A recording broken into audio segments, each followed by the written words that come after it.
Hi అండి, అందరికీ నమస్తే. Welcome back to our channel Dishita talks. ఈరోజు మన వీడియోలో చాలా సింపుల్గా టేస్టీగా చేసుకునే అటుకులతో స్వీట్ ఎలా చేయాలో చూద్దామండి. ఇది ప్రసాదం కింద కూడాను పెట్టుకోవచ్చు, చాలా రుచిగా ఉంటుంది.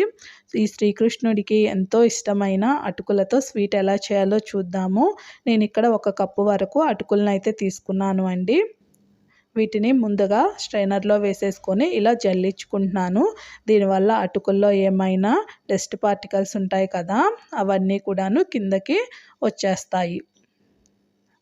తర్వాత దీనిని ఒక గిన్నెలోకి అయితే ట్రాన్స్ఫర్ చేసేసుకుంటున్నానండి.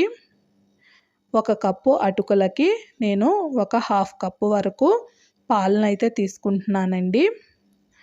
పాలని కొంచెం కొంచెంగా అటుకుల్లో వేసేసుకుందాము.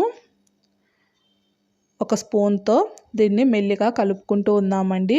మీ దగ్గర పాలు అనేవి అవైలబుల్గా లేకుంటే కొంచెం వాటర్ అయినా వేసేసుకోవచ్చు. పాలు వేస్తే ఏంటంటే కొంచెం రుచిగా అనిపిస్తుంది స్వీట్ అనేది. మరీ ఎక్కువగా వేయకండి, ముద్దగా అయిపోతుంది. జస్ట్ అటుకులు నానడానికి మంచి రుచిగా రావడానికే పాలు వేశాను. ఇలా కలిపి పక్కన పెట్టేసుకుందాము.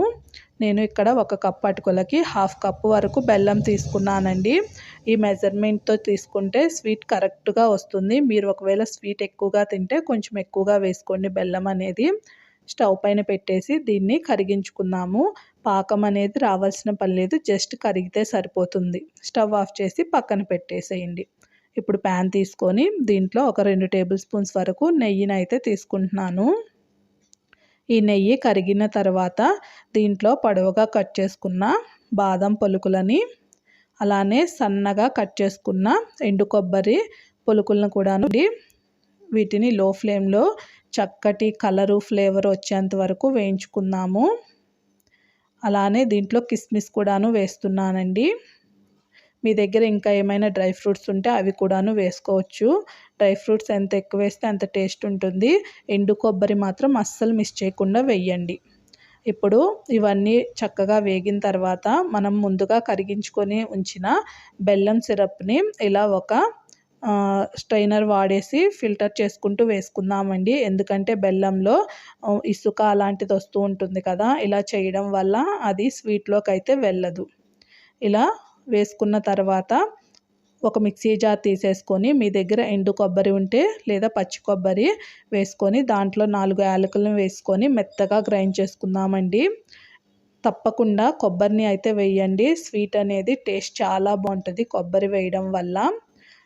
నేను ఇక్కడ ఎండు కొబ్బరిని అయితే గ్రైండ్ చేసి వేసుకున్నానండి. సుమారు 4 టేబుల్ స్పూన్స్ వరకు వేసుకున్నాను. ఇలా బెల్లం నురగ వస్తున్నప్పుడు దీంట్లో మనము ప్రసాదాల్లో వేసుకుంటాం కదా పటిక, అది జస్ట్ కొంచెం వేయాలండి. అన్ని షాపుల్లోనూ దొరుకుతుంది. ప్రసాదంలో వేసే పటిక అంటే ఇస్తారు.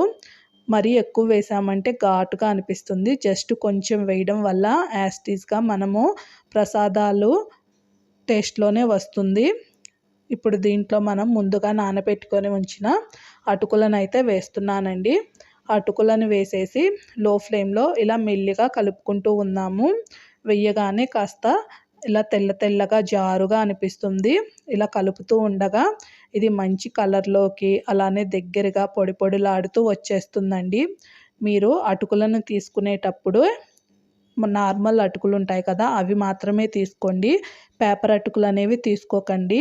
పేపర్ అటుకులు తీసుకోవడం వల్ల ఇలా స్వీట్ చేసేటప్పుడు ముద్దగా అయిపోతుంది, పొడిలాడుతూ రాదు. చూడండి, ఇక్కడైతే మనకి స్వీట్ ఆల్మోస్ట్ దగ్గరికి వచ్చేసి రెడీ అయిపోయింది కదా.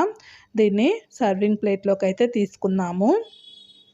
చూడండి, చూస్తుంటే యాస్టీస్గా మనకి చక్కెర పొంగల్ లాగానే అనిపిస్తుంది కదా, టేస్ట్ కూడాను అలానే అనిపిస్తుంది.